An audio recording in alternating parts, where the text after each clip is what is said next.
أشهد أن لا إله إلا الله وحده لا شريك له وأشهد أن محمدا عبده ورسوله أما بعد فأعوذ بالله من الشيطان الرجيم بسم اللہ الرحمن الرحیم۔ اللہ تعالیٰ کے فضل اور کرم کے ساتھ پچھلی کلاس میں ہم نے سورۃ آل عمران کی آیت نمبر 157 تک کا مضمون جو تھا اس کو پڑھ لیا تھا، گو تھرو کر لیا تھا۔ آج آیت نمبر 158 سے جو مضمون ہوگا اس کو انشاءاللہ تعالیٰ کور کریں گے۔ نصف تک کا جو حصہ ہے یعنی کہ اگلی چند آیات تک کا حصہ اس کی آلریڈی تلاوت کی جا چکی ہے، لہٰذا اس حصے کی دوبارہ سے تلاوت کرنے کی ضرورت نہیں۔ اب آج کے مضمون کی طرف چلتے ہیں۔ اللہ تعالیٰ بیان فرماتا ہے وَلَا اِن، اور اگر، قتل تم قتل کیے گئے، یا یہ کہ تم قتل کیے جاؤ۔ جب اگر کا لفظ استعمال کر کے وَلَا اِن کہہ کے اللہ تعالیٰ نے بات شروع کی، پتہ چل گیا کہ نفس کلام در حقیقت آگے مستقبل سے متعلق کوئی بات جو ہے وہ پیش کرنے لگا ہے۔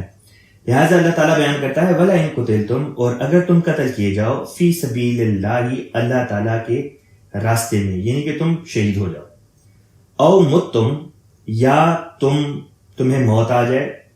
متم سے مراد ہوتی ہے طبی موت۔ لَمَغْفِرَةٌ مِّنَ اللَّهِ، لا یہاں پہ لام زبر کے ساتھ جو آیا، فتح کے ساتھ جو آیا، اس کا مطلب ہوتا ہے ضرور۔ لَمَغْفِرَةٌ، یقیناً مغفرت ہے، من اللہ، اللہ کی جناب سے یا اللہ کی طرف سے، وَرَحْمَةٌ، اور رحمت، خَيْرٌ، بہتر، مما یجمعون، اس سے جو وہ جمع کر رہے ہیں۔ بامحاورہ ترجمہ بیان فرمودہ خلیفۃ مسیح رابع رحمہ اللہ تعالیٰ یوں ہے، اور اگر تم اللہ کی راہ میں قتل کیے جاؤ یا طبی موت مر جاؤ تو یقیناً اللہ کی طرف سے مغفرت اور رحمت اس سے بہت بہتر ہے جو وہ جمع کرتے ہیں۔ یہاں پہ کانٹیکسٹ کا ذکر میں کچھ کر دوں تاکہ ایک رنگ میں پچھلی کلاس کی جو تھوڑی بہت دہرائی ہے وہ بھی ہو جائے۔ مضمون چل رہا تھا غزوہ احد سے متعلقہ جو بعض مسائل اور بعض مصائب تھے ان کے متعلق۔ اللہ تعالیٰ نے پچھلی آیات میں ذکر کیا تھا کہ کس طرح پر رسول پاک صلی اللہ علیہ وسلم نے جب مشورہ مانگا صحابہ سے، تو صحابہ میں سے بعض نوجوانوں نے جو غزوہ بدر میں شامل نہیں تھے، انہوں نے یہ مشورہ دیا کہ یا رسول اللہ، غزوہ احد کے لیے ہمیں باہر نکل کے لڑائی کرنی چاہیے، جبکہ رسول پاک صلی اللہ علیہ وسلم کی خواہش یہ تھی کہ مدینے میں رہا جائے اور مدینے میں رہ کے دفاع کیا جائے۔ حسن اتفاق سے جو رئیس المنافقین تھا یعنی عبداللہ بن ابی بن سلول، اس کی بھی یہی خواہش تھی کہ مدینے میں رہ کر دفاع کیا جائے۔ گو آگے چل کے واقعات نے یہ ظاہر کیا کہ منافقوں کی صرف منہ کی یہ بات تھی کہ مدینے میں رہ کے دفاع کیا جائے، ورنہ مدینے میں رہتے ہوئے بھی ان لوگوں نے دفاع کوئی نہیں تھا کرنا، نہ انہوں نے باہر نکل کے دفاع کرنا تھا، نہ انہوں نے شہر میں رہ کے دفاع کرنا تھا۔ خیر، جب مسلمانوں کو جب رسول پاک صلی اللہ علیہ وسلم نیت سے، جنگ کی نیت سے اپنی زرہ پہن کر، اپنی تلوار لے کر جب مدینے سے باہر آتے ہیں، تو بعض سینئر صحابہ کے سمجھانے پر انہی نوجوان صحابہ نے آپ صلی اللہ علیہ وسلم کی خدمت میں حاضر ہو کے عرض کیا کہ یا رسول اللہ، ہم سے غلطی ہوئی، در حقیقت جو آپ کی بات ہے وہی صحیح ہے، وہی سر آنکھوں پر، ہمیں مدینہ کے اندر رہ کے دفاع کرنا چاہیے۔ اس پر حضور صلی اللہ علیہ وسلم نے فرمایا کہ نبی جب کسی بات کے متعلق تہیہ کر لے، جب کسی بات کے متعلق عزم کر لے تو پھر وہ پیچھے نہیں ہٹا کرتا، کیونکہ جب وہ ایک بات کا فیصلہ کر لے تو پھر خدا کی مدد اس کے شامل حال ہو جاتی ہے۔ لہٰذا واقعات نے یہی دکھایا کہ غزوہ احد کے دو حصے ہوئے۔ پہلا حصہ وہ تھا جس میں رسول پاک صلی اللہ علیہ وسلم کے فیصلے کے نتیجے میں جب جنگ ہوئی تو مسلمانوں کو اس میں فتح ہوئی۔ آپ صلی اللہ علیہ وسلم نے 50 تیر انداز صحابہ کو ایک درے پہ متعین فرمایا، ایک چھوٹی سی پہاڑی پہ، اور فرمایا کہ جو چاہے ہو جائے، یہاں سے نیچے نہیں اترنا۔ جب مسلمانوں کو غزوہ احد کے پہلے حصے میں فتح ہوئی تو ان میں سے بعض لوگوں نے، جو اکثریت غالباً تھی ان 50 میں سے، انہوں نے اس سے یہ نتیجہ خاص کیا کہ اب ہمیں درہ چھوڑ دینا چاہیے، کیونکہ بظاہر جنگ جو ہے وہ ختم ہو گئی ہے اور مسلمان جو ہیں وہ جیت چکے ہیں. لیکن اس میں بہرحال رسول پاک صلی اللہ علیہ وسلم کے حکم کی ایک لمحے نافرمانی تھی، کیونکہ آپ نے فرمایا تھا جو چاہے ہو جائے یہاں سے درے کو چھوڑنا نہیں، نیچے نہیں اتر کے آنا. اس بظاہر نافرمانی کا نتیجہ یہ ہوا کہ مسلمانوں کو بہت کالی ضرب لگی اور بہت نقصان ہوا. 70 سے اوپر صحابہ شہید ہوئے. خود رسول پاک صلی اللہ علیہ وسلم کو تکالیف پہنچی، آپ کو شدید چوٹیں پہنچی، اور آپ صلی اللہ علیہ وسلم کے بارے میں یہ افواہ بھی پھیل گئی کہ گویا آپ صلی اللہ علیہ وسلم کو شہید کر دیا گیا. اور اس طرح پر مسلمانوں کو کئی غم ملے، اور ان 2 غموں کا بھی ذکر اللہ تعالیٰ نے کیا کہ کس طرح پر جو پہلے نافرمانی کا ایک غم تھا کہ نافرمانی ہو گئی، اس غم کو ایک اور غم کی ذریعے سے اللہ تعالیٰ نے بھلوا دیا کہ جب یہ پتہ چلا کہ رسول پاک صلی اللہ علیہ وسلم کی شہادت ہو گئی. لیکن جیسے ہی پتہ چلا کہ یہ شہادت کی خبر جو ہے یہ صرف افواہ ہے، حقیقی بات نہیں، تو اس خبر سے یعنی کہ شہادت والی خبر سے پہلے والا غم بھول گئے. اور جب اس دوسری خبر کے بھی غلط ہونے کا پتہ چلا، جھوٹا ہونے کا پتہ چلا، تو یہ جو خبر تھی رسول پاک صلی اللہ علیہ وسلم کے شہید ہونے کے بارے میں، اس سے جو دکھ پہنچا تھا وہ دکھ بھی زائل ہو گیا، وہ دکھ بھی ختم ہو گیا. اس طرح پر اللہ تعالیٰ نے مومنوں کے دلوں کو تسکین دی. پھر تسکین کا ذکر آتا ہے کہ کس طرح پر بعض روایات میں جنگ کے دوران اور بعض روایات میں جنگ کے بعد جب مسلمان احد پہاڑ پہ ایک طرف ہو کے پناہ لے رہے تھے تو وہاں پہ اچانک تمام صحابہ کے اوپر یکلخ اونگ آتی ہے، نیند آتی ہے، اور کچھ دیر کے لیے ان کو آرام کرنے کا اس طرح پر موقع مل جاتا ہے. اور یہ اپنی ذات میں تسکین اور سکون کی طرف ایک اشارہ تھا، کیونکہ جو شخص جس کو سکون نہ ہو، جو آرام میں نہ ہو، وہ سو بھی نہیں سکتا. پھر اللہ تعالیٰ نے منافقین کے بعض اعتراضات کا ذکر کیا کہ کس طرح پر وہ کہتے تھے کہ اگر ہماری بات مان لی جاتی، اگر حکومت ہمارے ہاتھ میں ہوتی تو مسلمانوں کو یہ نقصان، جانی نقصان جو ہے یہ نہ ہوتا، ان کی شہادتیں نہ ہوتی. اس پر اللہ تعالیٰ نے جواباً فرمایا کہ دیکھو اصل میں حکومت تو اللہ تعالیٰ کی ہے، بات در حقیقت اللہ تعالیٰ کی ہے، اور جو مومن ہیں وہ تو جب خدا کی طرف سے حکم نازل ہو گیا تو وہ تو بہرحال نکلیں گے، چاہے انہیں یہ بھی بتا دیا جائے کہ اس نکلنے کے نتیجے میں ان کی وفات ہو جائے گی اور وہ شہید ہو جائیں گے. ہاں تم جو منافق ہو تم اپنے گھروں میں بیٹھے رہو گے، لیکن تم یہ بھول جاتے ہو کہ تمہارا حال بھی در حقیقت اللہ تعالیٰ کے ہاتھ ہی میں ہے، اور تمہارا انجام بھی جو ہے وہ خدا کے ہاتھ سے ظہور ہوگا. پھر فرمایا کہ وہ صحابہ جن سے بظاہر غلطی ہو گئی تھی، نافرمانی ہو گئی تھی، فرمایا کہ اللہ تعالیٰ نے ان کی کوتاہیاں، ان کی کمزوریاں ان کو بخش دیں. ان اللہ غفور رحیم، یقیناً غفور حلیم، یقیناً اللہ تعالیٰ بہت مغفرت کرنے والا، بہت بردبار ہے. اور پھر اس کے بعد اللہ تعالیٰ نے یہ آیت اللہ تعالیٰ لے کر آتا ہے کہ اے مومنو، اے وہ لوگوں جو ایمان لائے ہو، ان لوگوں کی طرح نہ بنو جنہوں نے کفر کیا تھا. اور یہاں پہ پھر مثال دے دی کفار کی اور منافقین کی. اور اس کے بعد یہ وہی آیت آتی ہے جہاں سے آج کا مضمون جو ہے وہ شروع ہوا کہ وَلَا إِن قُتِلْتُمْ فِي سَبِيلِ اللَّهِ أَوْ مُتُّمْ لَمَغْفِرَةٌ مِّنَ اللَّهِ وَرَحْمَةٌ خَيْرٌ مِّمَّا يَجْمَعُونَ. تو اس طرح پر ہمیں تمام آیات کا ایک ربط پچھلی آیات کے ساتھ سامنے نظروں کے ہمارے آتا چلا جاتا ہے. اسی مضمون کو اللہ تعالیٰ آگے بڑھا رہا ہے. اللہ تعالیٰ فرماتا ہے وَلَا إِن مُتُّمْ، پہلے فرمایا تھا اگر تم قتل کر دیے جاؤ خدا تعالیٰ کی راہ میں یا تمہیں تبھی موت آ جائے، تو جان رکھو کہ مغفرت اور رحمت جو خدا کی طرف سے آتی ہے وہ بہت بہتر ہے ان چیزوں سے جو یہ لوگ جمع کر رہے ہیں. یعنی کہ جو یہ منافقین وغیرہ چیزیں جمع کر رہے ہیں، مومن جب شہید ہوتا ہے یا جب اس کو موت آتی ہے تو اس کو جو خدا کی طرف سے نعمتیں ملتی ہیں وہ ان چیزوں سے بہرحال بہت اعلیٰ اور ارفع ہیں. فرمایا وَلَا إِن مُتُّمْ، اور اگر تمہیں تبھی موت آ جائے، او قتلتم، یا تم قتل کیے جاؤ، لَإِلَى اللَّهِ تُحْشَرُونَ، یہاں پہ دوبارہ لام فتح کے ساتھ آیا جس کا مطلب تھا کہ ضرور، لَإِلَى اللَّهِ، یقیناً ضرور اللہ کی طرف، تحشرون، تم سب اکٹھے کیے جاؤ گے. یعنی کہ یہاں پہ اللہ تعالیٰ نے قیامت کا ایک نقشہ کھینچ دیا. پھر فرماتا ہے اللہ تعالیٰ فَبِمَا رَحْمَةٍ مِّنَ اللَّهِ لِنْتَ لَهُمْ.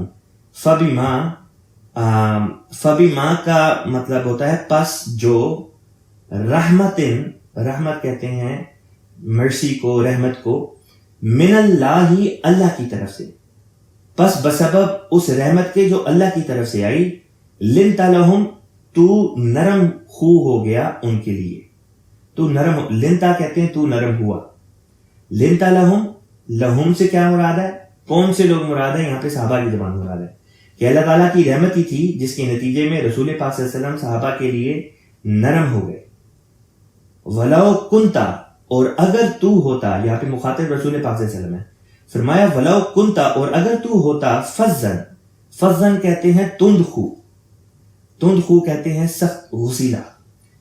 وَلَوْ كُنْتَ فَزًّن، اور اگر تو تند خو ہوتا. غلیظ القلب، غلیظ کہتے ہیں سخت کو، زوئیں کے ساتھ یہ لکھا جاتا ہے، غین لام یہ زوئیں. غلیظ القلب کہتے ہیں سخت دل. غلیظ کا اپنا مطلب ہے سخت، اور قلب کہتے ہیں دل کو. غلیظ القلب سخت دل، کہ اگر تو تندخو اور سخت دل ہوتا. لنفضوا کا مطلب ہوتا ہے ضرور انفضوا. یہاں پہ لام زبر والا جو تھا وہ یہ بتانے کے لیے کہ یقیناً ایسا ہوتا، اور اس کے بعد جو الف آیا یہ در حقیقت اگلے لفظ کا حصہ ہے، یہ لفظ ہے انفضوا. فرمایا لنفضوا، تو ضرور بھاگ جاتے، ضرور وہ لوگ بھاگ جاتے، یعنی صحابہ بھاگ جاتے. من حولکا، من سے حولک تیرے قریب، تو وہ تیرے قریب سے بھاگ جاتے. یعنی کہ یہاں پہ اللہ تعالیٰ نے انسانوں کی ایک سائیکی بتا دی، انسانوں کے ساتھ معاملہ کرنے کا ایک اللہ تعالیٰ نے بہترین جو طریقہ تھا وہ سمجھا دیا. وہ یہ کہ اگر کوئی شخص تند خو یعنی غصیلے والا، سخت غصے والا ہو، غصیلا ہو اور سخت دل ہو، اس کے نتیجہ یہ ہوا کرتا ہے کہ لوگ اس کے ارد گرد سے بھاگ جاتے ہیں. لیکن وہ جو لوگوں کو اپنے قریب اکٹھا کرنا چاہے، ان کو اپنے ساتھ جوڑنا چاہے، اس کے لیے اس آیت میں بہت بڑا سبق ہے کہ دیکھیں کس طرح پر رسول پاک صلی اللہ علیہ وسلم جب اپنے صحابہ کے لیے نرم ہو گئے اور آپ کی ذات میں کسی قسم کی تندخوئی اور سخت دلی نہیں تھی پائی جاتی.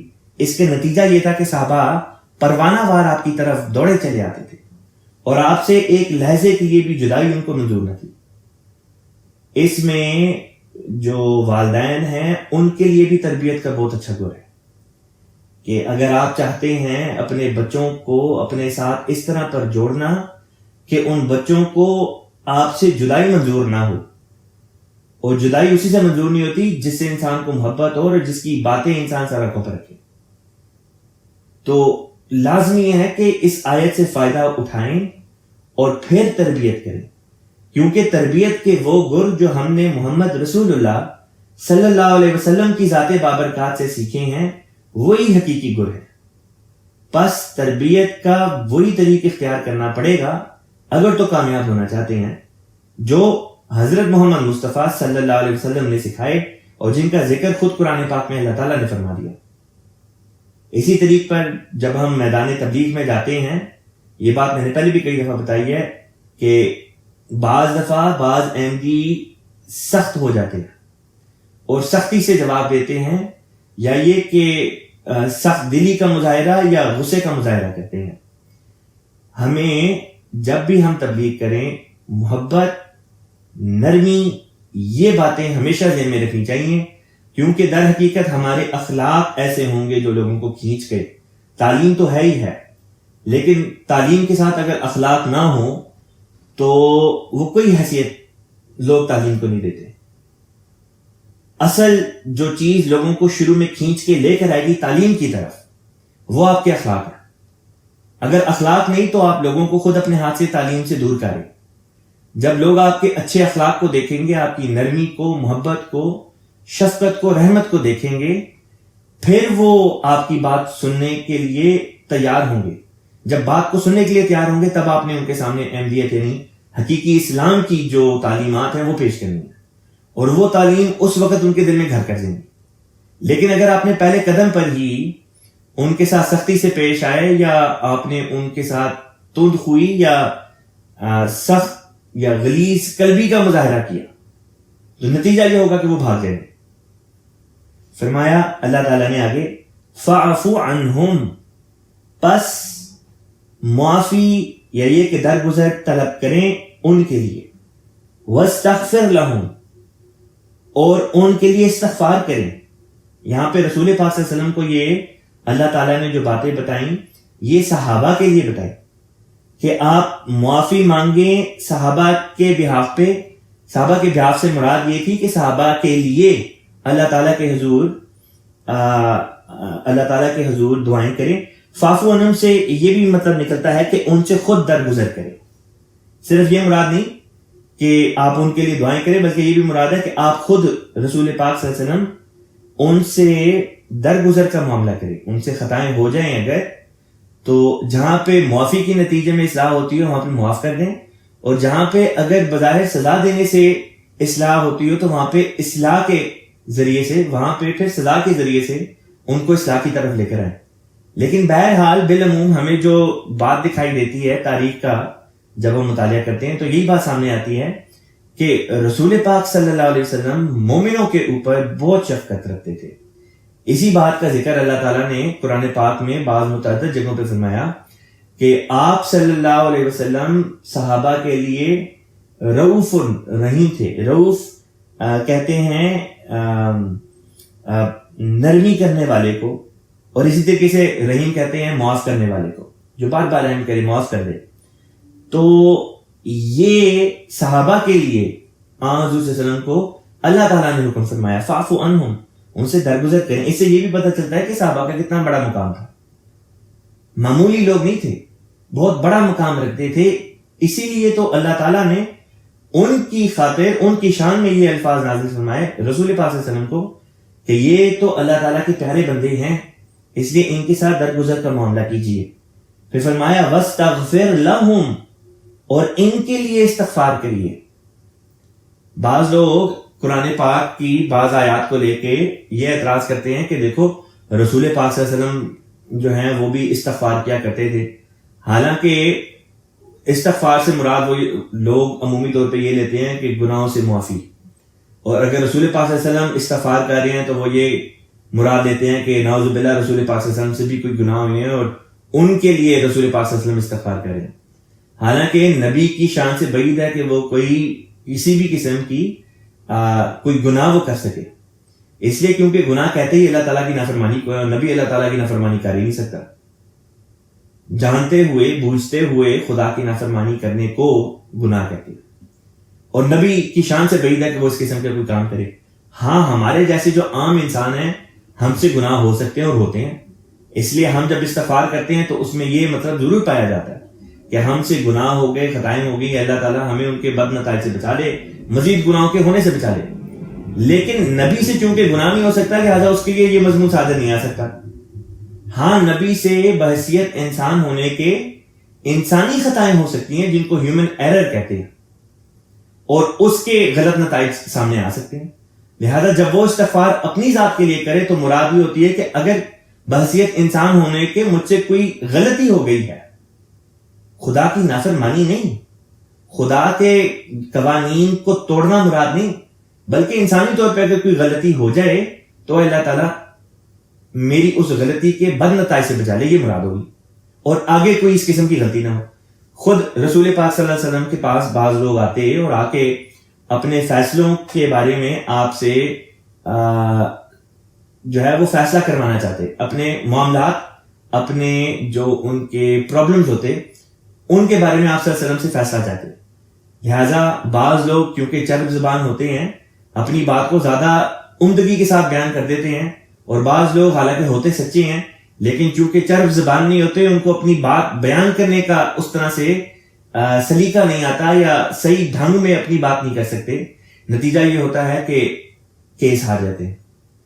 آپ صلی اللہ علیہ وسلم نے بھی اسی طرح ایک موقع پہ صحابہ کو مخاطب کر کے فرمایا کہ دیکھو لوگ میرے پاس اپنے معاملات لے کر آتے ہیں، اور ممکن ہے کہ کوئی شخص اپنی چرب زبانی کی وجہ سے، اپنی عمدگی زبان کے استعمال کی وجہ سے مجھ سے ایسا فیصلہ کروا لے جو در حقیقت غلط ہو.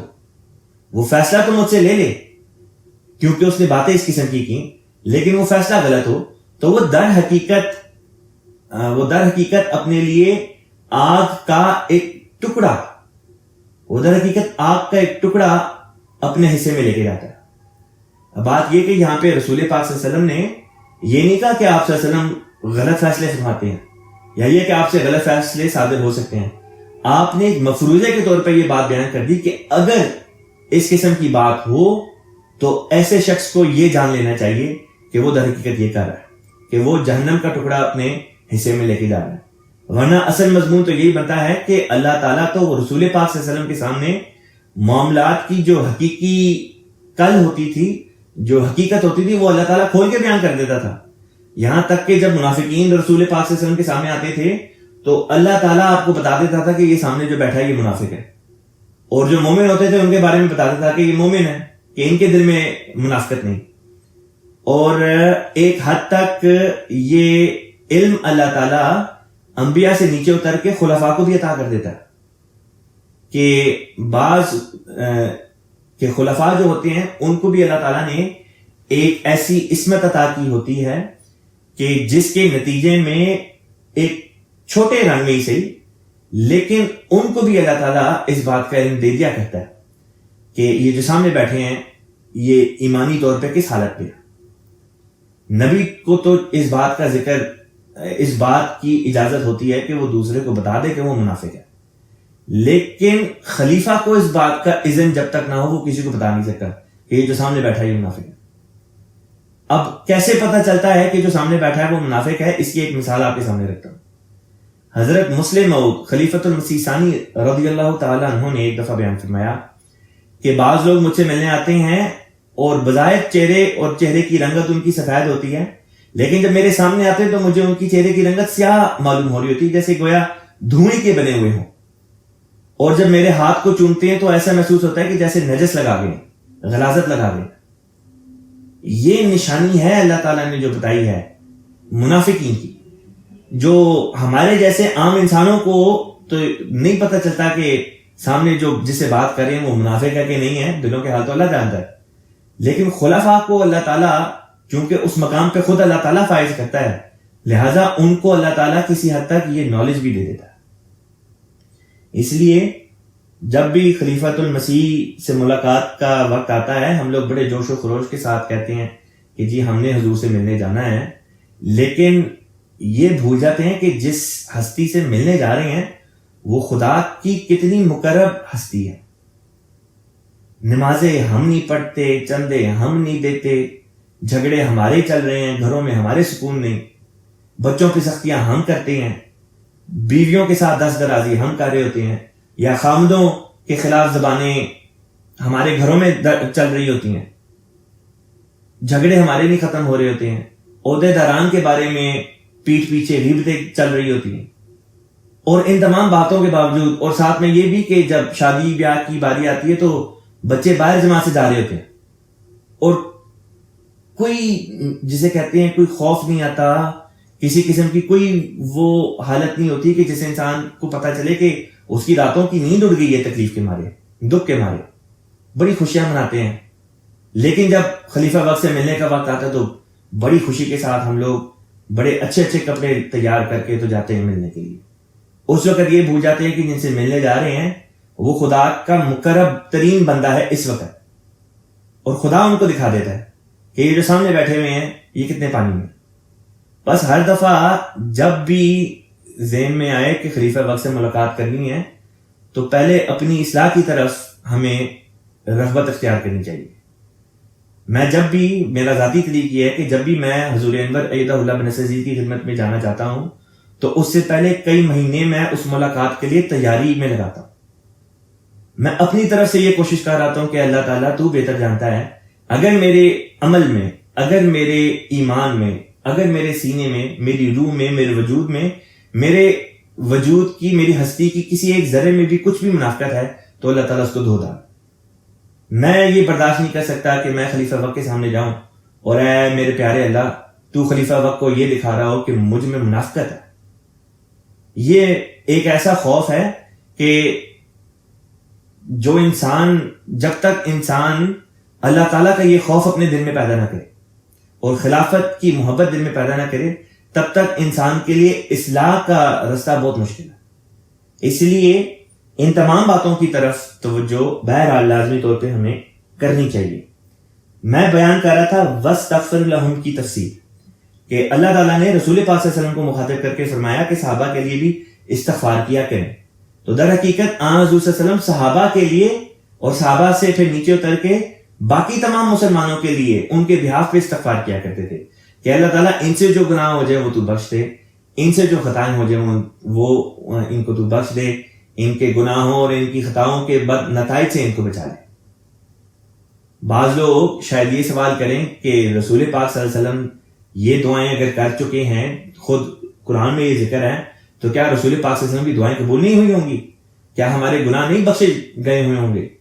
بات یہ ہے کہ یہ دعائیں کن لوگوں کے بارے میں تھیں؟ ان لوگوں کے بارے میں تھیں جو رسول پاک صلی اللہ علیہ وسلم سے صحابہ کا سا رنگ رکھتے تھے، جو رسول پاک صلی اللہ علیہ وسلم کی اطاعت میں اس طرح فنا ہو چکے تھے کہ جب ان کو کسی کام کی طرف بلایا جاتا تو سرپٹ دوڑتے ہوئے جاتے تھے. ان کے اندر سیرت ابو بکر والی روشنی دکھائی دیتی تھی کہ جب ایک جنگ کے موقع پہ مالی تحریک کی تو یہ نہیں کہا کہ میں تو آلریڈی چندہ دے چکا ہوں، یا یہ نہیں کہا کہ اچھا یہ قسمت میں جائے گا، بلکہ سیرت صدیقی تو یہ تھی کہ حضور صلی اللہ علیہ وسلم نے تحریک کی اور حضرت ابو بکر صدیق اپنے گھر کا تمام مال و متاع، کیا برتن کیا بسترے، سب کچھ اٹھا کے رسول پاک صلی اللہ علیہ وسلم کی خدمت میں جا کے نشاور کر دی کہ یہ اللہ تعالیٰ کی خاطر میں تمام مال سارے کا سارا لے کر آ گئے. صحابہ والے رنگ جب تک اختیار نہیں کریں گے، حضرت عمر رضی اللہ تعالیٰ عنہ والے جو ادائیں تھی کہ گھر کا آدھا جو مال تھا وہ لے کر آ گئے. حضرت علی ہیں، حضرت عثمان ہیں، دوسرے صحابہ ہیں جن کا ذکر آج کل خود حضور انور ایدہ اللہ تعالیٰ بن نصر عزیز اپنے خطبات جمعہ میں بھی فرما رہے ہیں. تو اگر ہم چاہتے ہیں کہ رسول پاک صلی اللہ علیہ وسلم کی یہ دعائیں ہمارے حق میں بھی قبول ہوں تو صحابہ والا رنگ پیدا کرنا پڑے گا. اسی بات کی طرف تو حضرت مسیح موعود علیہ السلام نے اشارہ فرمایا، مبارک وہ جو اب ایمان لایا، صحابہ سے ملا جب مجھ کو پایا. بس مسیح موعود علیہ السلام کو پانا ہمیں صحابہ سے جسے کہتے ہیں سیم رنگ کا ہمیں کر دے گا، ہم رنگ کر دے گا صحابہ کے ساتھ اگر ہم مسیح موعود کو پالیں.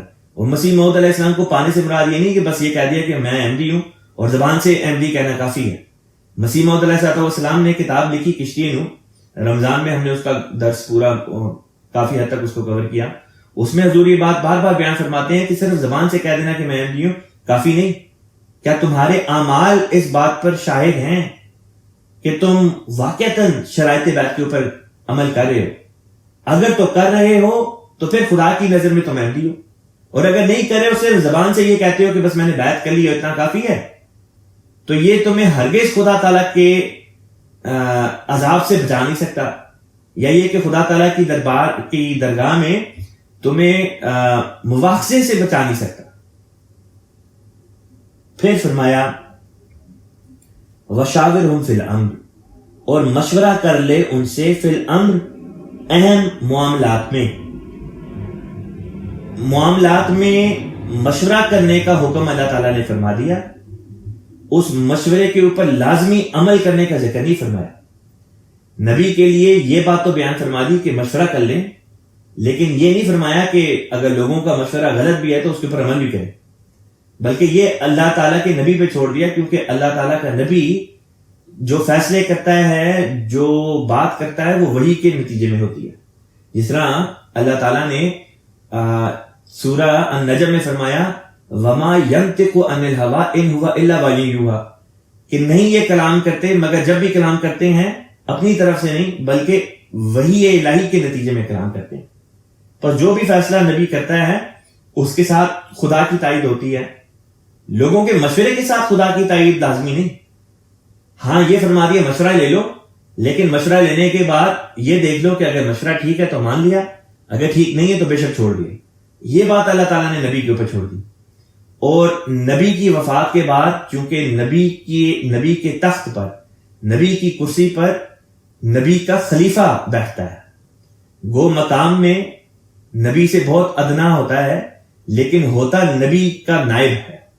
اور اس وجہ سے جو نبی وقت کے لیے اللہ تعالیٰ نے جو پروٹوکول رکھے ہیں، جو بھی اس کے لیے باتیں مومنوں کو ملحوظ خاطر رکھنے کا حکم فرمایا، وہی باتیں اور وہی طریقہ کار اللہ تعالیٰ خلفاء کے لیے بھی اختیار فرماتا ہے. بس اسی لیے ہماری جماعت میں بھی خلفاء کو اس بات کی تو تاکید اللہ تعالیٰ کی طرف سے ہے کہ وہ مشورہ ضرور لیں. اس کے لیے اللہ تعالیٰ نے ہمیں نظام شورا عطا فرما دیا. لیکن یہ بھی بات فرما دی کہ یہ جو ہم مشورہ دیتے ہیں یہ صرف مشورہ ہے. فیصلہ در حقیقت خدا کے خلیفہ کی طرف سے آتا ہے, اور لازمی نہیں کہ جو ہم مشورہ دیں خدا کا خلیفہ اس کو منومن قبول بھی کرے. ہاں, جب خدا کے خلیفہ کی طرف سے ایک بات بطور فیصلے کے آ جائے پھر وہ حتمی بات ہے, پھر وہ بدلہ نہیں کرتی. کیونکہ جب ایک دفعہ توکل کر لیا, توکل کر کے عزم کر کے ایک بات کا فیصلہ کر لیا, پھر وہ پیچھے نہیں جایا کرتا. فرمایا فائزہ عزمتا, پس جب تو نے عزم کر لیا, ارادہ پختہ کر لیا, فتوکل علی اللہ, پس توکل کر اللہ کی ذات پر. ان اللہ, یقیناً اللہ تعالیٰ ہے, یحب المتوکلین, یقیناً اللہ تعالیٰ محبت کرتا ہے متوکلین سے. متوکل کہتے ہیں توکل کرنے والوں کو. یہاں پہ حضرت خلیفۃ المسیح رابع رحمہ اللہ تعالیٰ نے جو فٹ نوٹ دیا ہے وہ پڑھ کے سنا دیتا ہوں, اس کے بعد پھر حضرت مسیح موعود علیہ السلام کی تحریرات کی طرف چلتے ہیں. حضور نے فٹ نوٹ میں بیان کیا کہ اس آیت کریمہ میں سب سے پہلے تو حضرت صلی اللہ علیہ وسلم کے نرم دل ہونے کا ذکر ہے, جیسا کہ دوسری جگہ فرمایا بالمومنین رؤوف الرحیم, سورہ توبہ آیت نمبر 128. دوسرے قطعیت سے اس بات کا اعلان کیا گیا ہے کہ صحابہ کسی حرص کے نتیجے یعنی کسی لالچ کے نتیجے میں رسول اللہ صلی اللہ علیہ وسلم کے گرد اکٹھے نہیں تھے, اور حضرت صلی اللہ علیہ وسلم اگر دنیا جہاں کا خزانہ ان پر خرچ کرتے تو وہ ہرگز پروانوں کی طرح اکٹھے نہیں ہو سکتے تھے. اس کے باوجود یہ فرمایا گیا کہ اہم معاملات میں ان سے مشورہ بھی کر لیا کر, لیکن فیصلہ تیرا ہوگا اور ضروری نہیں کہ ان کا مشورہ مانا جائے. اور جب تو فیصلہ کرے تو اللہ پر توکل رکھ کہ وہ تیرا مددگار ہوگا. اب اس کے بعد میں حضرت اقدس مسیح موعود علیہ الصلوۃ والسلام کی اسی آیت کی بیان فرمودہ جو تفسیر ہے اس میں سے بعض نکات آپ کی خدمت میں پیش کرتا ہوں. حضرت مسیح موعود علیہ الصلوۃ والسلام کی تفسیر میں آتا ہے کہ ایک شخص نے اپنی خانگی تکالیف کا ذکر کیا. اسی آیت کی تفسیر میں یہ واقعہ آیا کہ ایک شخص نے اپنے گھر کے مسئلے مسائل کا ذکر کرتے ہوئے جو ان کو تکلیف پہنچ رہی تھی بیوی وغیرہ کی طرف سے, اس کا ذکر کیا. تو فرمایا پورے طور پر خدا پر توکل, یقین اور امید رکھو تو سب کچھ ہو جاوے گا, اور ہمیں خطوط سے ہمیشہ یاد کراتے رہا کرو, ہم دعا کریں گے. یہاں پہ مسیح موعود علیہ السلام نے جو چند باتیں بیان فرمائی ان کو الگ الگ میں بیان کرتا ہوں. پہلی بات حضور نے بیان فرمائی خدا پر توکل, پورے طور پر خدا پر توکل ہو, پورا توکل خدا کی ذات پر ہو. توکل کس چیز کا نام ہے؟ فرمایا توکل یہی ہے کہ اسباب جو اللہ تعالیٰ نے کسی عمل کے حاصل کرنے کے واسطے مقرر کیے ہوئے ہیں ان کو حتی المقدور جمع کرو, یعنی جو اسباب ہیں ان سے فائدہ اٹھاؤ, اور پھر خود دعا میں لگ جاؤ کہ اے خدا تو ہی اس کا انجام بخیر کر. صدہا آفات ہیں اور ہزاروں مصائب ہیں جو ان اسباب کو بھی برباد و تہو بالا کر سکتے ہیں. ان کی دست برد سے بچا کر ہمیں سچی کامیابی اور منزل مقصود پر پہنچا. پھر فرمایا توکل ایک طرف سے توڑ اور ایک طرف جوڑ کا نام ہے. یہ توکل ہے, پورا توکل. اسی کو بیان کرتے ہوئے پھر یہ بھی بیان فرما دیا جب انسان خدا پر سے بھروسہ چھوڑتا ہے تو دہریت کی رگ اس میں پیدا ہو جاتی ہے. خدا پر بھروسہ اور ایمان اس کا ہوتا ہے جو اسے ہر بات پر قادر جانتا ہے. پس پہلی بات یہ سمجھائی کہ پورے طور پر خدا پر توکل ہو. خدا پر توکل سے مراد یہ ہے کہ خدا تعالیٰ قادر ہے اس بات پر کہ وہ یہ کر سکتا ہے. خدا قادر ہے اس بات پر کہ یہ مسئلہ حل کر سکتا ہے, اور اسی سے میری امید ہے کہ وہی ہے جو یہ کر سکتا ہے. اگلی بات بیان فرمائی پورے طور پر یقین بھی ہو.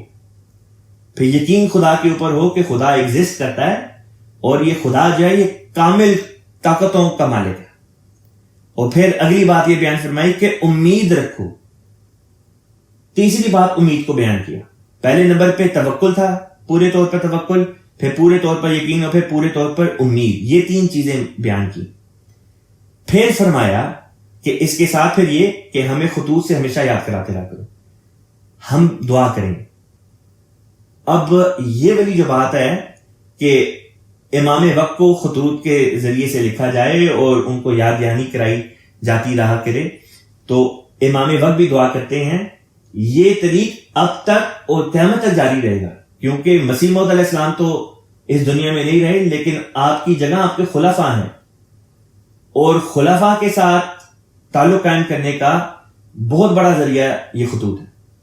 کئی دفعہ میری نوجوانوں سے یا دوسروں سے بات ہوتی ہے اور مجھے حیرانی ہوتی ہے اس بات کی کہ کئی لوگ ہیں جنہوں نے اپنی زندگی میں کبھی خلیفہ وقت کو خط ہی نہیں لکھا، بظاہر نمازیں بھی پڑھتے ہیں، چندے بھی دیتے ہیں، لیکن خلیفہ وقت کو کبھی خط نہیں لکھا۔ کئی ایسے ہیں جن کو خط لکھنا بھی نہیں آتا۔ کئی دفعہ میری بعض لوگوں سے باتیں ہوئیں جو کافی عمر میں بڑی عمر کے تھے، اور ان کو اس بات کا کسی حد تک علم نہیں تھا کہ خلیفہ وقت کو خط لکھنا ہے تو وہ خط کس طرح لکھتے ہیں۔ حالانکہ ہم تو چھوٹے بچوں کو جب اطفال اور ناصرات کی کلاسیں ہوتی ہیں اس میں ان کو بھی سکھاتے ہیں کہ خط کس طرح لکھنا ہے، لیکن جب بڑے ہو جاتے ہیں تو خط لکھنے، اگر ہم نے خط لکھنے چھوڑ دیے تو نتیجہ یہ ہوگا کہ خلیفہ وقت سے ایک رنگ میں تعلق میں کمی آ جائے گی، وہ تعلق ہمارا کمزور ہو جائے گا۔ بس یہ باتیں ضروری ہیں جن کا ذکر حضرت اقدس مسیح موعود علیہ الصلوۃ والسلام نے بیان فرما دیا۔ یہاں پہ پھر حضرت مسیح موعود علیہ الصلوۃ والسلام نے ایک اور مسئلہ بھی سمجھایا۔ آپ نے فرمایا کہ ایک روز اب میں سے مراد یہاں پہ حضرت مولوی عبد الکریم صاحب سیالکوٹی رضی اللہ تعالیٰ عنہ ہیں، جو حضرت مسیح موعود علیہ السلام کے پرائیویٹ سیکرٹری رہ چکے ہیں، اور حضور کے گھر میں ہی ان کو ایک حصہ دیا گیا تھا جس میں وہ اپنی فیملی کے ساتھ رہتے تھے۔ تو حضرت مولوی عبد الکریم سیالکوٹی صاحب رضی اللہ تعالیٰ عنہ ذکر کرتے ہیں کہ ایک روز میں حضور اقدس کی خدمت میں اندر بیٹھا تھا، اندر سے مراد یہ کہ گھر میں بیٹھا تھا، خدا تعالیٰ پر توکل کی بات چل پڑی۔ حضور اقدس نے فرمایا، میں اپنے قلب کی عجیب کیفیت پاتا ہوں، یعنی میرے دل کی عجیب سی کیفیت ہے، جیسے سخت حبس ہوتا اور گرمی کمال شدت کو پہنچ جاتی ہے، لوگ وثوق سے امید کرتے ہیں کہ اب بارش ہوگی۔ ایسا ہی جب اپنی صندوقچی کو خالی دیکھتا ہوں تو مجھے خدا کے فضل پر یقین واثق ہوتا ہے کہ اب یہ بھرے گی، اور ایسا ہی ہوتا ہے۔ اور خدا تعالیٰ کی قسم کھا کر فرمایا کہ جب میرا کیسا خالی ہوتا ہے، جو ذوق و سرور خدا تعالیٰ پر توکل کا اس وقت مجھے حاصل ہوتا ہے، میں اس کی کیفیت بیان نہیں کر سکتا، اور وہ حالت بہت ہی زیادہ راحت بخش اور طمانینت انگیز ہوتی ہے بنسبت اس کے کہ کیسا بھرا ہوا ہو۔ پھر حضرت اقدس مسیح موعود علیہ السلام نے ایک اور مثال دے کے ہمیں یہ مضمون سمجھایا۔ فرمایا، خدا پر بھروسے کے یہ معنی نہیں ہے، خدا پر بھروسے کے یہ معنی نہیں ہے کہ انسان تدبیر کو ہاتھ سے چھوڑ دے، یعنی عمل خود نہ کرے اور بس یہ کہ اللہ تعالیٰ میں تیرے سے دعا کروں تو خود یہ کام کر دے، میں نے خود کچھ محنت نہیں کرنی تو خود ہی کر دے۔ خود جو انسان تدبیر کرتا ہے، محنت کرتا ہے، اس کا نام تدبیر ہے، اور جو خدا پہ توکل کرنے کا مطلب یہ ہوتا ہے کہ پہلے انسان خود عمل کرے، اس کے بعد خدا تعالیٰ سے دعا کرے۔ اسی چیز کو ایکسپلین کریں مسیح موعود علیہ السلام، فرماتے ہیں خدا پر بھروسے کے یہ معنی نہیں ہے کہ انسان تدبیر کو ہاتھ سے چھوڑ دے، بلکہ یہ معنی ہے کہ تدبیر پوری کر کے پھر انجام کو خدا پر چھوڑے، اس کا نام توکل ہے۔ اگر وہ تدبیر نہیں کرتا اور صرف توکل کرتا ہے تو اس کا توکل پھوکا، یعنی کہ جس کے اندر کچھ نہ ہوگا، اور اگر نیری تدبیر کر کے اس پر بھروسہ کرتا ہے اور خدا پر توکل نہیں ہے تو وہ تدبیر بھی پھوکی ہوگی۔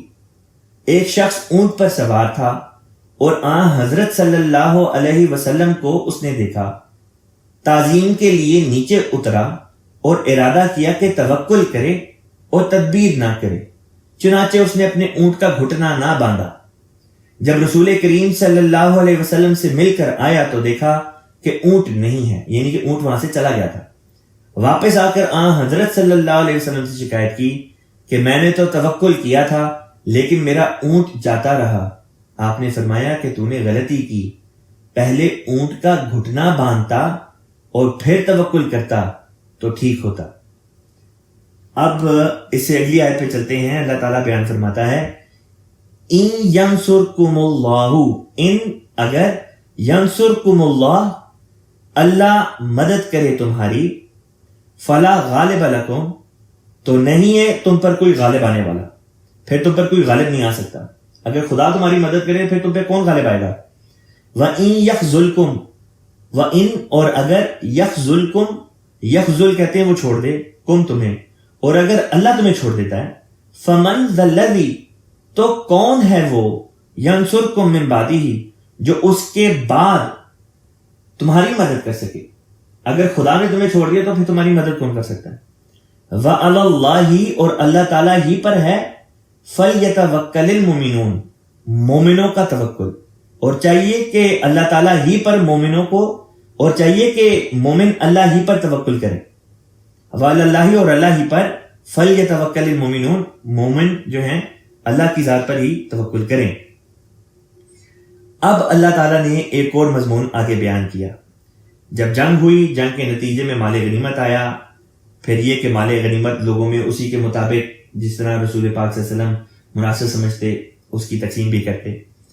تو اس قسم کے مواقع پہ بعض جو منافقین تھے وہ اس قسم کی باتیں کر جاتے کہ نعوذ باللہ من ذالک، حضور صلی اللہ علیہ وسلم انصاف سے کام نہیں لے رہے یا آپ نے کوئی خیانت کی.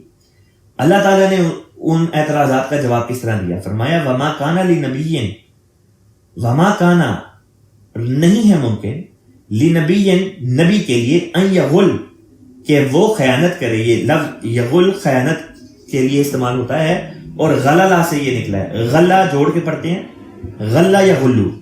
مراد ہوتی ہے کہ نبی کی یہ شایان شان نہیں کہ وہ گناہ کرے، اور گناہ میں مثال یہاں پہ یہ دے دی خیانت کی، کیونکہ خیانت کا اعتراض کیا گیا تھا. فرمایا وَمَن یغلل اور جو خیانت کرے، یاتی بما غلہ یوم القیامہ، یاتی بما وہ لے آئے گا اس کے ساتھ، غلہ جو خیانت کی، یوم القیامہ قیامت کے روز. یعنی اور جو بھی خیانت کرے گا وہ اپنی خیانت کا بد نتیجہ قیامت کے دن اپنے ساتھ لائے گا. عیسائی تمام انبیاء کے اوپر یہ الزام لگاتے ہیں کہ وہ گناہ کر سکتے ہیں اور کرتے ہیں، حالانکہ اللہ تعالیٰ نے یہاں پہ ایک امتیاز قائم کر دیا کہ نبی عام انسانوں کی طرح نہیں ہوتے. انسان ہوتے ہیں لیکن عام انسانوں کی طرح نہیں ہوتے. عام انسان تو گناہ کر سکتا ہے اور کر بھی دیتا ہے، لیکن نبی جو ہوتے ہیں وہ گناہ نہیں کرتے. ان کی شان سے بعید ہے کہ وہ گناہ کر سکیں، لہٰذا نبی گناہ نہیں کر سکتا. اور عیسائی کہتے ہیں کہ انبیاء جو ہیں وہ گناہ کرتے ہیں. لہٰذا قرآن پاک نے نہ صرف رسول پاک صلی اللہ علیہ وسلم کے بارے میں یہ بات بیان فرمائی، بلکہ تمام انبیاء کے اوپر سے یہ جو اعتراض کرتے تھے عیسائی، ان کو دور کر دیا. عیسائی بھی، یہودی بھی بائبل کا اگر انسان مطالعہ کرے تو بہت ہی فضول قسم کے اعتراضات اور گناہ جو تھے وہ انبیاء کرام کی طرف ان لوگوں نے منسوب کیے. اور قرآن پاک کا بہت بڑا یہ احسان ہے، احسان ہی ہے ان انبیاء کی ذات پر جن کے بارے میں بائبل کے لوگوں نے بعد میں بائبل میں اعتراضات ڈال دیے گئے، کہ اللہ تعالیٰ نے قرآن پاک کے ذریعے سے ان تمام انبیاء کا جو کیریکٹر تھا اس کے صاف اور ستھرا ہونے کی دلیل پیش کر دی، ان کا سچا ہونا ثابت کر دیا. ورنہ اگر صرف بائبل کا مطالعہ کر کے انسان انبیاء کے کیریکٹر کو دیکھے تو بائبل کے مطابق انسان انبیاء کے اوپر ایمان لا ہی نہیں سکتا. بائبل جس قسم کے گناہ خدا تعالیٰ کے انبیاء کی طرف منسوب کرتی ہے، اس قسم کے گناہ تو عام معاشرے میں شریف النفس انسانوں کی طرف بھی منسوب نہیں کیے جا سکتے. اس لحاظ سے قرآن پاک کا بہت بڑا ایک امتیازی رنگ ہے کہ اس نے تمام انبیاء کے اوپر جو الزامات لگائے جاتے تھے ان کو دھو ڈالا، ان کا غلط ہونا ثابت کر دیا. اسی وجہ سے یہاں پہ یہ نہیں فرمایا کہ وما کانا لی محمد ان یغل، کہ محمد صلی اللہ علیہ وسلم کے لیے ممکن نہیں کہ وہ خیانت نہ کریں، بلکہ جواب میں تمام انبیاء کو اللہ تعالیٰ لے کر آیا کہ تمام انبیاء کی ایسی شان ہوتی ہے، اور محمد صلی اللہ علیہ وسلم بھی نبی ہیں، پس نبیوں سے ممکن نہیں کہ وہ خیانت کریں یا یہ کہ وہ کوئی گناہ کریں. فرمایا ثم توفا، پھر وفات دیے جاؤ گے، کل نفس، یا یہ کہ وفات دی جائے گی کل نفس، ہر جان، یعنی کہ پھر ہر جان جو ہے، اچھا نہیں توفا کا یہاں پہ وفات نہیں بنتا ترجمہ، کیونکہ یہ مختلف باب سے ہے.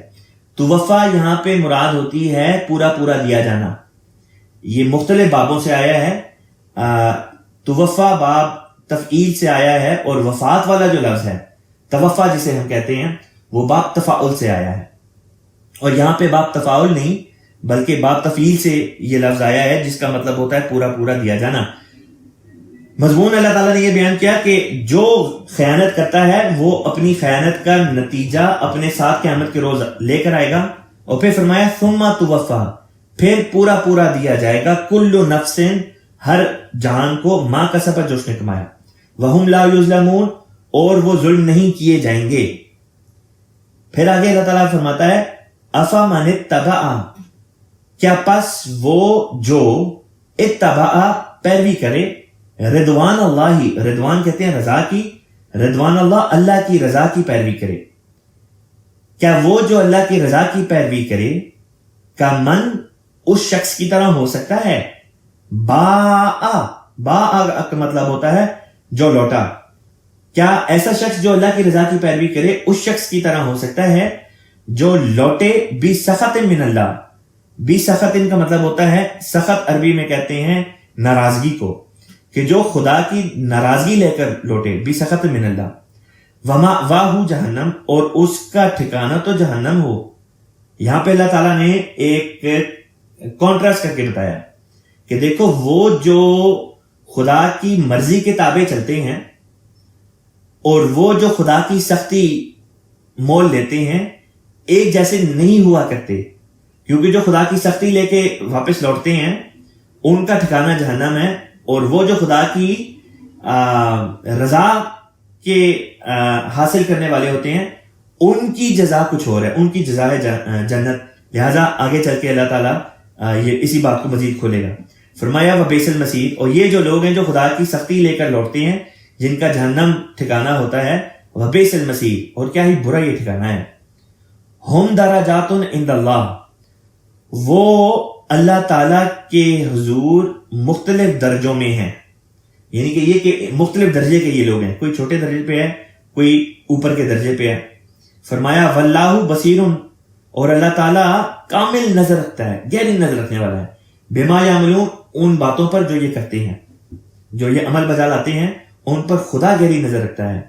پھر فرمایا لقد من اللہ، یقیناً، من اللہ، مننا کہتے ہیں احسان کیا، یقیناً احسان کیا اللہ تعالیٰ نے علی المومنین، مومنوں پر، اذ جب بعث فیہم، جب ان میں مبعوث فرمایا، رسولا من انفسہم، انہی میں سے ایک کو بطور رسول کے، یتلو علیہم، وہ ان پر تلاوت کرتا ہے، آیاتی ہی، اس کی آیات کی، یعنی اللہ کی آیات، اللہ کے نشانوں کی ان پر تلاوت کرتا ہے.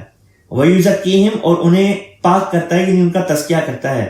وَيُعَلِّمُهُمُ الْكِتَابَ، اور انہیں شریعت سکھاتا ہے، کتاب سکھاتا ہے، وَالْحِکْمَہ، اور اس شریعت کے جو غوامض ہیں، یعنی کہ اس کے جو تشریحات ہیں، تفسیر ہیں، جو مسئلے مسائل ہیں، ان کا بھی گہرا جو علم ہے وہ بھی سکھاتا ہے. وَإِن كَانُوا مِن قَبْلُ، وَإِن كَانُوا، اور جبکہ اس سے پہلے، من قبل وہ تھے اس سے پہلے، لفی ضلال مبین، یقیناً ایک کھلی کھلی گمراہی میں. بامحاورہ ترجمہ یوں ہوگا جبکہ اس سے پہلے وہ یقیناً کھلی کھلی گمراہی میں مبتلا تھے. یہاں پہ نصف ختم ہوتا ہے لیکن رکوع ختم نہیں ہوتا، لہٰذا نصف تک کی میں نے تلاوت کرتی تھی، اس سے اگلے حصے تک کی تلاوت رہتی تھی، وہ کر کے تو کوشش کر کے اس کو بھی آج ختم کرتے ہیں. اب میں اگلے اسی رکوع کے اگلے نصف جو حصہ بنتا ہے اس کی تلاوت کر دیتا ہوں. اعوذ باللہ من الشیطان الرجیم، بسم اللہ الرحمن الرحیم.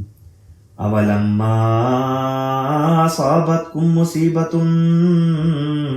قد اصبتم مثلیہا قلتم انا ھذا قل هو من عند انفسکم ان اللہ علی کل شیء قدیر وما اصابکم یوم التقى الجمعان فبإذن اللہ وليعلم المؤمنین وليعلم الذین نافقوا وقیل لهم تعالوا قاتلوا فی سبیل اللہ او ادفعوا قالوا لو نعلم قتالا لاتبعناکم هم للكفر يومئذ أقرب منهم للإيمان يقولون بأفواههم ما ليس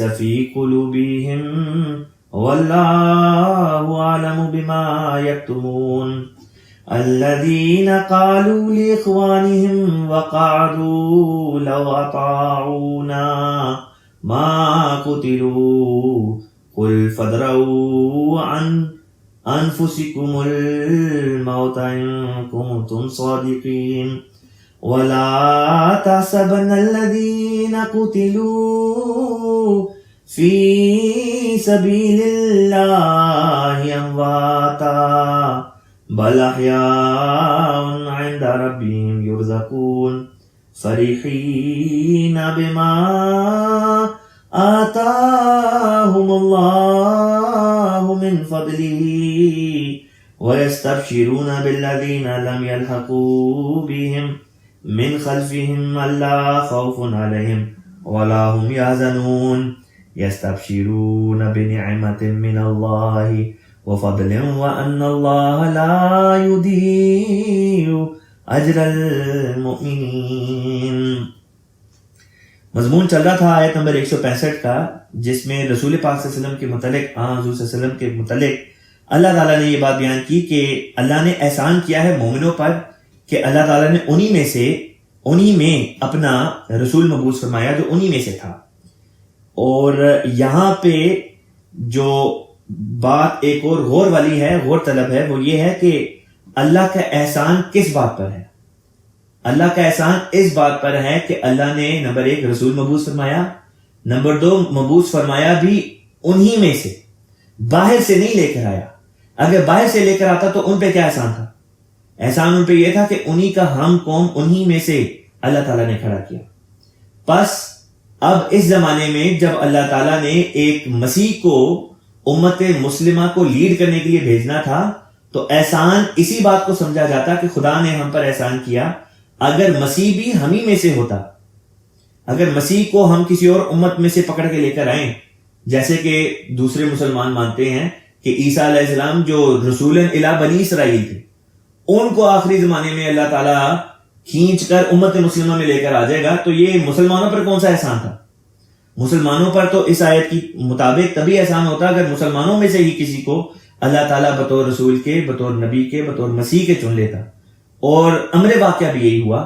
اللہ تعالیٰ نے اس زمانے میں حضرت اقدس مرزا غلام احمد قادیانی علیہ السلام کو اس زمانے میں اسلام کی ترقی کے لیے بطور جرنیل کے چن لیا، اور انہوں نے اسلام کا اس رنگ میں دفاع کیا کہ کیا اپنے کیا پرائے سب یہ کہہ اٹھے کہ جس طرح اور جس رنگ میں حضرت اقدس مرزا غلام احمد قادیانی علیہ السلام نے اس زمانے میں اسلام کا دفاع کیا ہے، حضور صلی اللہ علیہ وسلم کے زمانے کے بعد کسی نے آج تک اور نہ ہی قیامت تک کوئی اسلام کا اس رنگ میں دفاع کر سکتا ہے. پھر آگے چلتے ہیں، اگلی آیت تھی آیت نمبر 166. اللہ تعالیٰ نے مخاطب کر کے فرمایا اولما، کیا جب بھی اصابتکم، تم کو پہنچی مصیبت، کوئی مصیبت، قد اصبتم، تو یقیناً تم پہنچا چکے، مثلیہا، اس سے دگنی، قل تم نے کہا انا ھذا، کہ یہ تکلیف کہاں سے آ گئی، قل کہہ دے ہوا من عندی انفسکم، کہ یہ تو تمہارے اپنے نفسوں کی وجہ سے ہے، ان اللہ علی کل شیء قدیر، یقیناً اللہ تعالیٰ ہر بات پر کامل قدرت رکھنے والا ہے. اس آیت کو سمجھنے کے لیے یہ بیان کرنا ضروری ہے کہ یہاں پہ در حقیقت اعتراض کرنے والے صحابہ نہیں بلکہ منافقین تھے. اور چونکہ منافقین نے بھی در حقیقت اسلام ہی کا لبادہ اوڑا ہوا تھا، خود کو مسلمان کہتے تھے، تو خود کو مسلمان کہنے کی آڑ میں اعتراض کیا کرتے تھے کہ ہم مسلمانوں کو یہ تکلیفیں پہنچی ہیں. اس کا جواب پھر اللہ تعالیٰ نے بھی اوور آل مسلمانوں کو مخاطب کر کے دیا، لیکن حقیقتاً مراد اس سے وہ منافقین ہی تھے جو یہ اعتراض کر رہے تھے، یعنی عبداللہ بن ابی بن سلول اور اس کے ساتھ جو جماعت تھی منافقوں کی. اللہ تعالیٰ نے فرمایا کہ دیکھو، مسلمانوں کو اگر کوئی مصیبت پہنچی ہے تو مسلمان یہ کہ مسلمانوں کو اگر، یہاں پہ مصیبت سے مراد شہادتیں تھیں جو غزوہ احد کے نتیجے میں مسلمانوں کو پیش آئیں، فرمایا کہ اس سے زیادہ نقصان تو تم نے دشمن کو پہنچایا. جو نقصان مسلمانوں کو پہنچا، مومنوں کو پہنچا، اس سے زیادہ تکلیف مسلمانوں نے دوسرے جو مد مقابل پر کفار تھے ان کو پہنچا دی. پس اگر مسلمانوں کو بھی کوئی تکلیف پہنچی تو فرمایا من عندی انفسکم، تو یہ تمہاری وجہ سے ہے. عندی انفسکم سے مراد صحابہ نہیں بلکہ وہ منافقین ہے، کہ اگر مسلمانوں کو بحثیت قوم اگر تکلیف پہنچی ہے تو اس تکلیف کے باعث یہ منافقین تھے. ان اللہ علی کل شیء قدیر، لیکن اللہ تعالیٰ کی شان دیکھیں، بظاہر مسلمانوں کو تکلیف ہوئی لیکن اس تکلیف کو بھی اللہ تعالیٰ نے اس رنگ میں بدل دیا کہ اس سے کئی سبق مسلمانوں نے سیکھے، اور اللہ تعالیٰ نے جو بظاہر نقصان تھا اس کو فائدے کی شکل میں بدل دیا. بظاہر صحابہ بھی شہید ہوئے لیکن ان کی شہادت کا یہ رنگ تھا کہ شہید ہو کے خدا کے حضور میں پہنچتے ہیں تو شہادت کا مرتبہ حاصل کرتے ہیں، اور یہ نہیں کہتے کہ اللہ تعالیٰ ہم کس طرح سے تیری راہ میں مارے گئے، ہمیں دردیں پہنچی، تکلیفیں پہنچی، بلکہ اس بات کی خواہش کرتے ہیں کہ اللہ تعالیٰ ہمیں دوبارہ زندہ کر، ہم دوبارہ جائیں اور پھر سے ایک دفعہ دوبارہ تیری راہ میں شہید ہوں، ایک دفعہ دوبارہ قتل ہوں. پس یہ وہ مضمون ہے جو اللہ تعالیٰ یہاں پہ بیان فرما رہا ہے. اگلی آیت میں فرمایا وما اصابکم، اور جو اصابکم پہنچی تمہیں، یعنی کہ جو مصیبت پہنچی تمہیں، جو تکلیف پہنچی تمہیں، یوم التقى الجمعانی، اس دن جس دن دو گروہ آپس میں جن کی مٹ بھیڑ ہوئی، یا یہ کہ جن کی لڑائی ہوئی، جو آپس میں متصادم ہوئے. ذکر چل رہا ہے احد کا. فبإذن اللہ، پس اللہ کی اجازت سے، اللہ کے اذن سے، ولیعلم المؤمنین، تو یہ جو ہوا اس لیے ہوا تاکہ اللہ کے حکم سے اللہ تعالی مومنوں کو ممتاز کر دے. یہ بات میں پہلے بھی بیان کر چکا ہوں کہ جب علم کا لفظ خدا کے لیے استعمال ہوتا ہے کہ اللہ نے فلاں بات اس لیے ہونے دی یا اس لیے کی تاکہ اللہ کو اس بات کا علم ہو جائے، تو اسے یہ مراد نہیں ہوتی کہ اللہ کو اس بات کا پہلے سے علم نہیں تھا. اللہ کو تو علم تھا، اللہ نے یہ بات اس لیے ہونے دی تاکہ لوگوں کو بھی اس بات کا علم ہو جائے کہ صحابہ کے دلوں کی اور ایمان کی کیفیت وہی ہے جو اللہ تعالیٰ پہلے بیان کر چکا تھا. چونکہ اللہ تعالیٰ پہلے سے جانتا تھا، لہٰذا اب جب واقعات رونما ہوئے تو اللہ تعالیٰ کی بات، اللہ تعالیٰ کا علم سچا ثابت ہو گیا، اور یہی بتانا مقصود تھا. فرمایا وقیل لہم، اور کہا جاتا ہے ان سے تعالو، آ جاؤ، قاتلوا فی سبیل اللہ، جہاد کرو، قتال کرو اللہ تعالیٰ کی راہ میں، ادفعوا، یا دفاع کرو. اب یہاں پہ خلیفۃ المسیح رابع رحمہ اللہ تعالیٰ نے اپنی ترجمۃ القرآن کلاس میں ایک سوال اٹھایا. حضور بیان کرتے ہیں کہ یہاں پہ دو لفظ اللہ تعالیٰ نے استعمال فرمائے، قاتلو اور ادفعوا، کہ یا قتال کرو جو قتل کرنے کے لیے بھی آتا ہے، یا یہ کہ دفاع کرو. اب اگر قتال کا ترجمہ عمومی طور پر ہم لوگ لیتے ہیں ڈیفینسو جنگیں، جو حفاظتی جنگیں تھیں، اپنے دفاع میں، دفاعی جنگیں، لیکن یہاں پہ الگ سے بھی ادفعوا کا لفظ آیا. پس بعض لوگ یہ سمجھتے ہیں کہ گویا قاتلو کا یہاں پہ مطلب یہ ہوگا کہ جارحانہ جنگیں، قتال کرنا، قتل کرنا، حالانکہ یہ مطلب نہیں. بات یہ تھی کہ اللہ تعالیٰ نے یہاں پہ اس کانٹریکٹ کی طرف توجہ دلائی جو چارٹر آف مدینہ کے طور پہ جانا جاتا ہے، جس میں اس بات کا ذکر تھا کہ اگر مدینے پر حملہ ہوتا ہے تو مدینے کے تمام باسی، تمام باشندے مل کر اس کا دفاع کریں گے. اور یہ جو منافقین تھے یہ کہتے تھے کہ شہر میں رہ کے ہم دفاع کریں گے، باہر جا کے نہیں کریں گے. باہر جا کے دفاع کرنے کے لیے لفظ قتال استعمال کیا، اور ادفعوا سے اس خاص مدافعت یا اس خاص طرز مدافعت کی طرف اشارہ کرنا مقصود تھا جو اس کانٹریکٹ کے مطابق شہر کے اندر رہ کے کرنا تھا، جیسا کہ غزوہ احزاب میں، غزوہ خندق میں ہم نے دیکھا. پس ان لوگوں کے بارے میں اللہ تعالیٰ نے یہ بتا دیا کہ در حقیقت ان لوگوں نے دفاع کرنا ہی نہیں تھا، نہ شہر سے باہر نکل کے نہ شہر کے اندر رہ کے، کیونکہ یہ منافق ہیں. یہ تو چاہتے ہی تھے کہ مسلمانوں کو نقصان پہنچے. جب باہر گئے تو پلٹ کے اس نیت سے آ گئے کہ ہم یہاں سے نکل جائیں گے، مسلمانوں کی تعداد کم ہوگی، ان کا مورال نیچے گرے گا، کفار حملہ کریں گے اور ان کو نقصان پہنچے گا. اور جب مدینے میں رہ کے جنگ کی بات کرتے تھے تو مراد یہ ہوتی تھی کہ کفار آئیں اور آ کے مسلمانوں کو سزائیں دیں اور ان کو ماریں تاکہ ہم دوبارہ سے اوپر آ جائیں. یہ مرادی تھی ہوتی کہ اگر مدینے پہ حملہ کریں گے تو پھر ہم بھی دفاع میں آ جائیں گے. فرمایا قالو، انہوں نے کہا، منافقوں کو جب یہ کہا گیا تو انہوں نے آگے سے کیا جواب دیا؟ کہا لو نعلم، اگر ہمیں آتا، قتال کرنا، جنگ کرنی، لَاتَّبَعْنَاكُمْ، تو ہم ضرور تمہارے پیچھے پیچھے آتے، تمہاری پیروی کرتے. ان سے کہا جب گیا کہ تم کیوں نہیں آئے جنگ کے لیے احد کے وقت، تو یہ جواب دیا کہ ہمیں تو جنگ کرنی آتی نہیں ہے، اگر آتی ہوتی تو ہم بھی تمہارے پیچھے پیچھے آ جاتے. خلیفۃ مسیح رابع رحمہ اللہ تعالیٰ فرماتے ہیں جس کو لڑنا نہیں آتا، دفاع کرنا نہیں آتا، اس نے باہر کیا دفاع کرنا اور اس نے گھر پہ رہ کے کیا دفاع کرنا. اس قسم کے لوگ تو بالکل فضول ہوتے ہیں، فارغ قسم کے لوگ ہوتے ہیں. فرمایا ہم للکفری، ہم وہ لوگ للکفری کفر کے لیے، یومئذ اس دن، اقربو زیادہ قریب تھے، منہم للایمان بجائے اس کے کہ وہ ایمان کے قریب ہوتے. خلیفۃ مسیح رابع رحمہ اللہ تعالیٰ نے یوں ترجمہ کیا وہ اس دن ایمان کی نسبت کفر کے زیادہ قریب تھے. یقولون وہ کہتے ہیں بافواہہم اپنے منہوں سے، ما لیس فی قلوبہم جو ان کے دلوں میں نہیں ہے، منہ سے وہ باتیں کرتے ہیں جو ان کے دلوں میں نہیں. واللہ عالم بما یکتمون اور اللہ تعالیٰ سب جانتا ہے، بما یکتمون جو وہ چھپا رہے ہیں. یہ آیت نمبر 168 ہے. یہاں پہ آج کی کلاس کو ختم کر